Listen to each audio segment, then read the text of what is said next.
자, 이번 소식은 연예 전문 기자죠. 홍정성 기자가 자리에 함께 했습니다. 어서 오십시오. 자, 영화 구남도 언론 시사회에 참석한 송중기 씨 소식과 함께요. 이번 코너 송혜교 씨의 남다른 가족 이야기까지 한번 쭉 훑어볼까 합니다. 먼저 영화 구남도 영상으로 만나보시죠.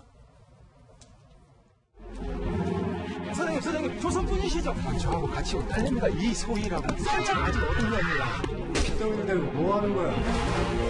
지금부터 내가 고선으로 와야 보여. 본걸로 가는 거라고. 도라고에 태워져서 갔던 거라고. 몸이 살더라고.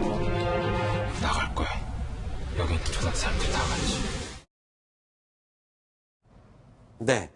자, 영화 직접 보고 오셨죠? 어제 시사회였죠? 오후에. 네, 맞습니다. 어떠셨습니까? 영화 보신 소감. 네, 일단 이 구남도라는 이 네. 비극의 섬을 영화 스크린으로 불러낸 이 메시지. 네. 그리고 또 하나는 굉장히 그 천만 감독 아닙니까? 류승환 감독의 재미까지. 네. 그러니까 두 마리 토끼를 잡았는데요.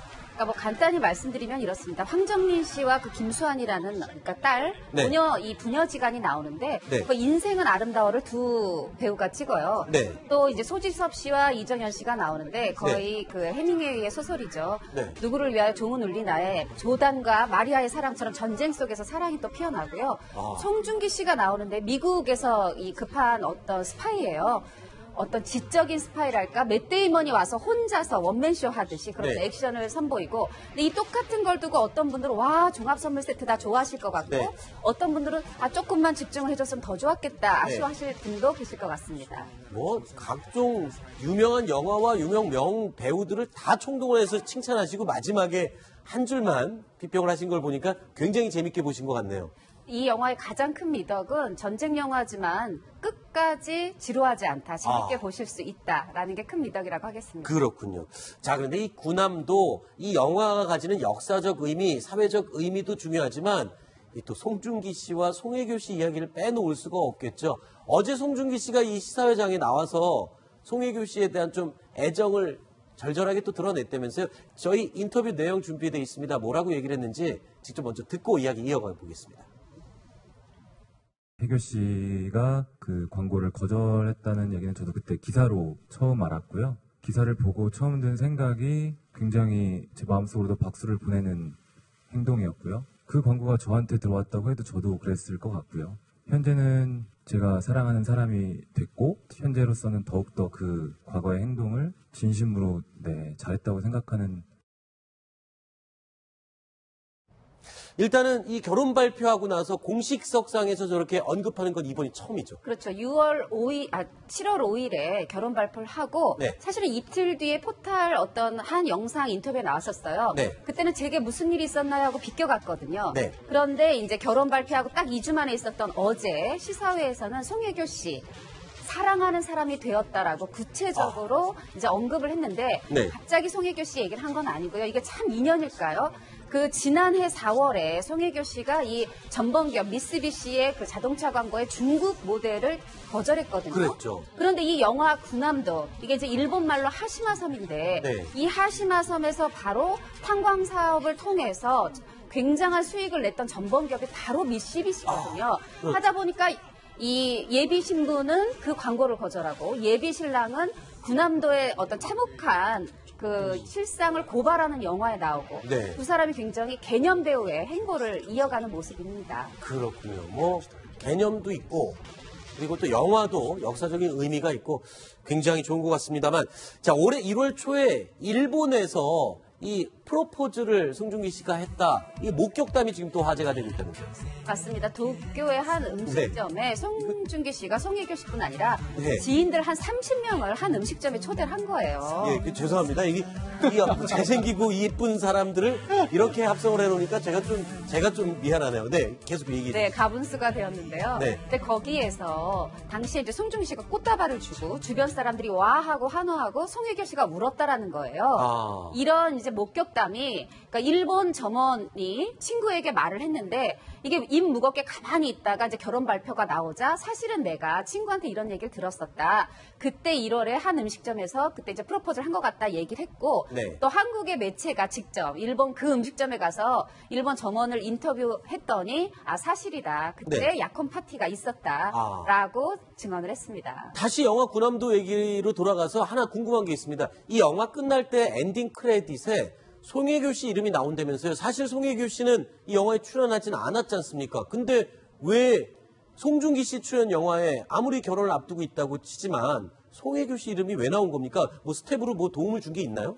그렇게 그냥 뭐 올리면 안 되는 거고요. 스태프로 네. 도움을 준 건 아니고 네. 그 송혜교 씨가 사실은 뭐 4차례 이상 그 이 현장에 밥차, 분식차, 커피차 이런 걸 보냈어요. 네. 커피차와 분식차를 보냈는데 류승환 감독 설명입니다. 네. 이렇게 현장에 도움을 주신 분들 이름 꼭 네. 우리가 올린다. 아. 네, 물론 이제 송혜교 씨가 유아인 씨랑 같은 소속사고 네. 유아인 씨와 송중 씨랑 다 절친이어서 보냈다라고 했지만 네. 저는 조금 보태서 얘기하면 그거 이상입니다. 왜냐하면 지금 보시는 사진 또 네. 이거 말고 SOS 영원하라, 송중기 영원하라 이런 또 커피차 그 네. 문구가 있어요. 플래카드가. 네. 여기서 SOS가 당시에는 연인 관계를 드러낼 수 없어서 그렇게 표현했지만 송송의 S의 가운데 동그라미였다. 그런 또 해석도 있거든요. 그건 좀 오버한 것 같은데요. 네, 그런데 이제 또 이게 일본 점원의 네. 증언이 나오듯이 아. 당시에 커피차를 그렇군요. 가져갔던 분이 송혜교 씨의 주문이 있었다. 또 이런 제보도 있습니다. 그렇군요. 그래서 우리가 유승환 감독에게 직접 질문을 한 내용, 답변, 감독 목소리를 직접 들어보시죠. 어떤 도움을 줬는지 들어보시죠. 스페셜 생스2에 송혜교 씨 이름이 있더라고요. 이거는 감독님의 의도인지 송중기 씨의 의도인지도 궁금합니다. 송혜교 씨가 커피차를 보낸 적이 있어요. 저희 현장에. 그 송혜교 씨 소속사가 그 유아인 배우하고 같은 소속사여서 그래서 예전부터 친분이 있어서 그래서 저희는 얻어먹은 사람들 이름은 다 올려주니까 그런 거였고요. 그러니까 도움을 받은, 영화 제작에 도움 받는 사람들에 대해서 이름을 올려준다. 그런 차원에서 얻어먹었으니까 올려준다. 이렇게 얘기를 했군요. 근데 지금 얘기하면서 유아인 씨와 같은 소속사다. 그런데 잠깐 언급도 하셨어요. 둘이 친합니까? 송혜교 씨하고 유아인 씨가 또? 송혜교 씨랑 유아인 씨가 워낙 절친이죠. 두 사람이 스스럼 없이 네. 굉장히 다정한 사진을 찍어 올리기도 남사친, 했었고요. 여사친, 일명. 그렇습니다. 네. 또 이 송중기 씨랑 유아인 씨는 드라마 성균관 스케트를 함께 하기도 했었죠. 네. 그런데 사실 뭐 지금 만약에 두 사람의 소속사가 같아서 송혜교의 소속사가 보내줬다면 소속사 이름이 스페셜 땡스2에 올라야 되겠죠. 그러니까 분명히 송혜교 씨가 좋은 마음으로 송중기 네. 씨 응원하는 마음으로 송중기 배우뿐 아니라 스태프 모든 사람들에게 고마운 마음을 표현하면서 그렇게 커피차도 챙기고 뭐 분식차도 챙겼던 거죠. 왜냐하면 굉장히 뜨거운 여름에 촬영했습니다. 자, 그런데 일단 군함도 VIP 시사회가 곧 있는데 여기에 송혜교 씨가 나오나요? 못 나오는 게 지금 데뷔 20주년 이제 화보를 전 세계를 돌면서 찍고 있어요. 그래서 다음 주에 송혜교 씨가 귀국을 한다고 하네요. 그래서 VIP 참석은 어렵다라고 공식적으로 밝히고 있습니다. 그렇군요. 그리고 또 최근에 보니까요, 결혼 발표와 함께 이제 관심이 집중되다 보니까 송혜교 씨의 과거 가족 사연이 지금 굉장히 사람들한테 안타까움을 자아냈다 하는데 어떤 가족사가 있기 때문에 그런 겁니까? 이 어머니 아버님께서 이제 동갑인데 네. 다소 이른 나이에 18살에 이제 결혼을 하신 거예요. 네. 그리고 송혜교 씨를 낳았고 그런데 이제 결혼 9년 만에 이제 헤어지게 됩니다. 그리고 그때 이제 어머니가 송혜교 씨를 데리고 서울로 올라오게 돼요. 그래서 이제 혼자서 음식점을 하면서 딸을 키우게 되는데 그래도 이제 이 할아버지가 이렇게 학교에서 뭐 학부형이 참석했다든가 이런 행사들에는 송혜교 씨 할아버지가 잘 챙겼다고 그렇게 얘기를 합니다. 그러니까 아버지 어머니가 일찍 이혼을 하고 송혜교 씨를 맞습니다. 그러니까 낳고, 어머니하고 네, 어머니하고. 단 둘이 살아왔다. 네, 살게 된 건데요. 네. 근데 이 부분에 대해서 뭐 그렇게 너무 눈물 뭐 없이 그렇죠. 들을 수 없는 얘기를 할 필요가 없는 게 네. 저도 이제 여러분들한테 들었는데 송혜교 씨 어렸을 때 사진 보면 굉장히 이 사진이군요. 네, 그 유복하게 자랐고요. 네. 네, 그리고 이제 이 어머니가 굉장히 딸 넘치는 사랑으로 키웠고 네. 그래서 친구처럼 자매처럼 그렇게 네. 잘 행복하게 자랐습니다. 이건 뭡니까? 아까 저희 화면을 저희가 미리 보여드렸었는데 송혜교 씨가 엄마에게 60억 원 상당의 집을 선물했나요? 맞습니다. 송혜교 씨가 굉장히 효녀예요. 뭐냐면 때로 친구처럼 자매처럼이라는 게 엄마한테 나쁜 얘기는 하지 않아요. 네. 기쁜 일은 함께 해요. 네. 근데 집을 사도 내 거부터 사는 게 아니라 엄마 거부터 샀습니다. 네. 그래서 첫 번째 집을 이 60억 원 상당의 140평대 집, 삼성동에 집을 사서 네. 엄마 먼저 드렸고요. 네. 사면 인증샷 엄마랑 찍고 그런 식으로 이제 통 큰 선물. 네. 그러니까 뭐 촬영 현장에만 통 크게 밥차, 뭐 분식차, 커피차 보내는 게 아니라 네. 당연히 본인 엄마한테 통 큰 선물을 하는 효녀입니다. 네. 아, 연예인들이 돈이 많이 벌긴 많이 버나 보네요. 뭐 부모님께 집을 사주는데 60억 원짜리를 사주는 거 보면 연예인들이 돈이 많긴 많은가 봅니다. 그렇죠. 모든 연예인은 아니고요. 사실은 일부 연예인이 그러니까 네. 여기도 빈부격차가 큰데 송혜교 씨 같은 경우에 1996년에 교복 모델로 데뷔를 했어요. 네. 그래서 지금 만 20년 넘게 활동을 하고 있고 네. 계속해서 뭐 드라마, 영화에서 주연도 했지만 중국 진출해서 중국에서 굉장히 많은 돈을 벌었습니다. 네. 실제로 중국에 가보면 송혜교 씨는 추자연 씨하고 더불어서 정말 중국의 스타예요. 네. 하다 보니까 이걸 허튼 데 쓰지 않고 주로 두 군데 씁니다. 네. 효도하는 데 쓰고요. 네. 하나는 좋은 일, 바로 뭐 역사 알리기라든가 네. 이런 기부라든가 이런 데 송혜교 씨가 돈을 쓰고 있죠. 알겠습니다. 그냥 부러워할 것 같아서 한번 물어봤습니다. 네.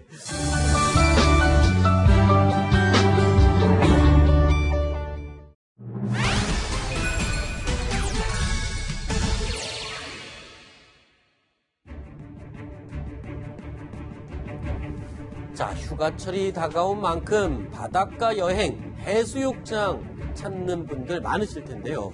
주의하셔야 될 것이 있습니다. 절대 만져서는 안 되는 것들이 있다고 합니다. 건드리지 말아야 할 것을 건드리면 안 되겠죠.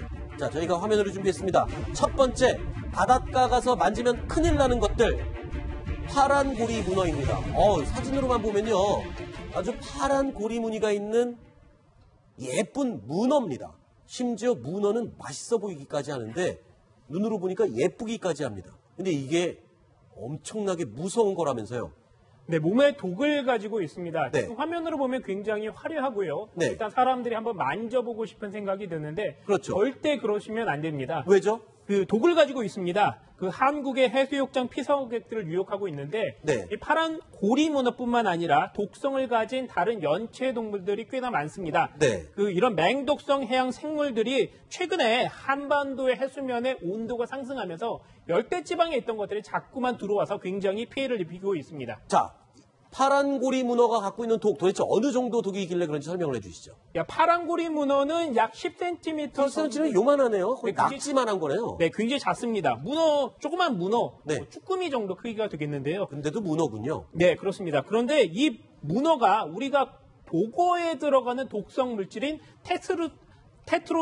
테트로도톡신을 테트로도톡신이라고 합니다. 가지고 네. 있습니다. 네. 네, 그 독성은요, 실제 문어보다 훨씬 큽니다. 네. 그런데 이 파란 고리 문어가 예전에는 한국에 들어오지 않았습니다. 네. 그런데 2012년부터 제주도에서 처음이 발견이 됐고요. 네. 그 해수면 온도가 올라가니까 이 아열대성 혹은 열대성에 있었던 이런 생물들이 계속 한반도에 들어오고 있습니다. 이 지금 파란 고리 문어가 몸에 지니고 있는 독이요. 청산가리보다 100배나 위험한 보거독과 같다고 합니다. 그런데 이 보거독은 차라리 이 뱃속에 있기 때문에 배를 가르지 않는 한은 접할 수가 없는데 이 파란 고리 문어는요. 이 독을 뿜는다고 합니다. 그러니까 몸에서 이 만지게 되면 그 독을 접하게 되고 아주 위험할 수 있기 때문에 굉장히 조심하셔야 됩니다. 심지어 이 바닷가에 가서 이 파란 고리 문어를 보고 예뻐서 만지려고 했던 실제 사람이 있습니다. 그 사례를 저희가 찾아봤는데요. 이렇게 얘기했습니다. 호미로 문어 머리를 건드리자 파란 빛을 반짝이면서 경계태세를 보였다. 그러니까 몸에 독을 잔뜩 품은 겁니다. 바닷가 가서요. 절대 예쁜 문어라고 해서 건드리시면 절대 안 될 것 같습니다.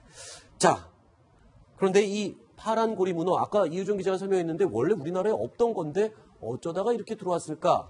저희가 전문가에게 문의를 해봤습니다. 탑10 팀에게 이런 대답이 들어왔습니다. 들어보시죠. 파란고리 문어는 열대 해역, 그러니까 뭐 일본 오키나와라든가 필리핀, 오스트레일리아 열대 해역에 주로 서식하는 문어의 종류인데 2012년도 제주도 이제 북동부 해역에서 최초로 발견이 됐었고 올해 6월 달에는 거제도 해역에서도 이제 발견이 되었었습니다. 이번에는 울산 해역에서 이제 또 다시 발견이 됐었는데 이 제주도 해역에서는 뭐 전년에 지금 서식을 하고 있고 뭐 거제도 그리고 이제 뭐 울산까지 국산 경로를 지금 가지고 있습니다. 잔류수가 이동해는 해역을 따라서 같이 편승해서 유입돼서 이제 연안으로 이제 서식을 하고 있는 것으로 그렇게 보고 있습니다. 일반 사람들이 뭐 무릎까지 올 수 있는 이런 조간대 해역들, 이런 연안에서 뭐 조개잡이라든가 아니면 뭐 고등잡이를 할 수 있는 그런 갯바위, 조간대 해역 쪽 이런 쪽에서도 많이 출현을 하고 있고. 잘 들으셨죠? 지금 제주도 지역은 전 해역에 지금 이 파란고리 문어가 서식을 하고 있답니다. 올여름 제주도 가시는 분들은 이 파란고리 문어 각별히 조심하십시오. 또 하나 알아야 될 것이 있죠. 만에 하나 파란고리 문어의 독에 노출이 됐다. 그러면 어떻게 해야 되는지 알려드리겠습니다. 전문가 얘기 들어보시죠. 워낙에 작은 생물이다 보니까 눈에는 참 띄기가 힘들지만은 일단 색상이 되게 화려하거든요. 파란고리 문어가 아주 선명하게 나타나는 그런 특성을 갖고 있는데 이 종을 봤을 경우에는 뭐 손으로 만지거나 그러지 마시고 일단은 눈으로만 보는 게 가장 현명한 방법이라 할 수 있습니다. 자, 파란고리 문어 말고요. 바닷가 가서 또 건드리지 말아야 될 것. 건드리면 큰일 나는 것 또 있습니다. 노무라 잎깃 해파리. 쉽게 말해서 독 해파리라면서요. 이건 얼마나 위험한 겁니까, 이효정 기자? 네, 상처와 통증이 올 수가 있고요. 심한 경우에는 사망에 이를 수도 있습니다. 네. 그래서 이런 생물들이 보인다고 하면 피하는 것이 좋고 네. 여기 가까이 가시면 안 될 것 같습니다. 네. 근데 뭐 해파리를 만지는 사람은 좀 별로 없을 것 같아요. 문어는 신기해서 만져볼 것 같은데 해파리 독에 그러면은 쏘이면 가끔 가다가 바닷가에서 해파리에 쏘이신 분들은 많거든요. 네. 그럴 경우는 어떻게 해야 됩니까? 응급처치. 예전에는 암모니아가 필요하다 이런 암모니아다. 입으로 이렇게 있었잖아요. 쭉쭉 빨아라 뭐 이런 얘기도 네, 그런 얘기 있었어요. 많았는데 일단 그러지 마시고 바닷물에 얼른 씻는 게 가장 중요하다고 합니다. 네. 얼른 씻고 만약에 이 살에 해파리 촉수가 남아있으면 얼른 빼내야 한다고 합니다. 이거 네. 빼낼 때 쉽지 않은데 만약 그럴 때는 신용카드를 이렇게 살살 파내면 잘 된다고 하니까요. 이렇게 밀면서 빼내시면 될 것 같고요. 근데 해파리라는 게 워낙 잘 아시겠지만 놀다 보면 투명해서 잘 안 보여요. 그렇죠. 갑자기 그러고 확 쏘거든요. 네. 그러다 보니까 이게 조심을 해도 쉽지가 않은 상황입니다. 네. 그래도 다행인 건 해파리가 공격적인 성향을 지니지는 않은 생물체라고 하니까 막 가서 만지거나 뭐 이렇게 막 해코지하지 않는 한은 공격을 하지는 않을 거라고 믿어도 되나요? 어떻게 됩니까? 그렇게 생각하고 노는 게 마음을 좀 편하지 않을까 싶습니다. 알겠습니다. 자, 그리고 마지막으로 저희가 해수욕장 또 바닷가 가서 건드리면 큰일 나는 세 번째 준비했습니다. 청자고둥. 이것도 예쁘게 생겼어요. 껍데기가 아주 예쁘게 생겼고 만에 하나 얕은 곳에서 이렇게 스노클링을 하다가 이 청자고둥을 본다면 글쎄요. 저 같아도 이거 한번 만져보거나 아니면 껍데기 예쁘니까 주워가고 싶은 마음에 손을 댈 것 같은데 이거 건드렸다간 큰일 난다면서요. 네, 그 피해를 많이 입을 것 같습니다. 네. 그런데 이게 그 청자 고등은요, 원뿔 모양이고 백색 껍데기를 가지고 있습니다. 그런데 해역 깊은 곳에 서식하기 때문에 일반 해수욕을 즐기는 사람들한테는 해를 끼치기가 어려운데 네. 스쿠버 다이빙 할 때는 조심해야 됩니다. 네. 스쿠버 다이빙을 하러 들어갔다가 저게 보인다고 해서 만지거나 하면 이 청자 고등은 독침을 몸속에 숨기고 있다가 독침을 쏜다고요? 예. 사람들이나 이런 먹이들이 접근했을 때 쏴서 아하. 제압하는 것이거든요. 네. 그렇기 때문에 그런 상황을 예비하셔야 될 것 같습니다. 네. 저희가 무슨 이 지명수배도 아니고 일단 그래도 잘 봐두십시오. 이게 눈에 익혀놔야 나중에 바닷가 가서 이렇게 생긴 거는 건드리지 말아야지라고 눈에 꼭 익혀 놓으셨다가 이 청자고등 독침을 쏜다고 합니다. 굉장히 치명적인 독을 가지고 있는 독침이니까 잘 봐두셨다가 올해 희서지에서 독에 쏘이는 일이 없도록 조심하시기 바랍니다. 자, 이 관광객들의 주의가 굉장히 필요한 이 독을 지닌 해양 생물들 저희가 전문가에게 마지막으로 조언을 하나 구해봤습니다. 물놀이 가서 어떻게 조심해야 되는지 조언 한번 들어보시죠. 여름철에는 물놀이도 많이 하는 시기라서 유해 생물에 대한 노출이 상당히 가능성이 있는 시기이기 때문에 가장 우선적으로는 피하는 게 가장 좋고 노출되거나 물렸을 경우에는 119의 도움을 요청을 받고 증상이 심해질 경우는 빨리 병원으로 이송을 해서 치료를 받는 게 가장 좋은 방법이라 할 수 있겠습니다. 일단 독에 노출되지 않도록 아무거나 만지지 않는 게 제일 중요할 것 같습니다. 자, 다음 10번째 소식 남았습니다. 9번째 이야기까지는 소종섭 편집장님 얘기는 여기까지 듣도록 하겠습니다. 오늘 말씀 고맙습니다. 고맙습니다.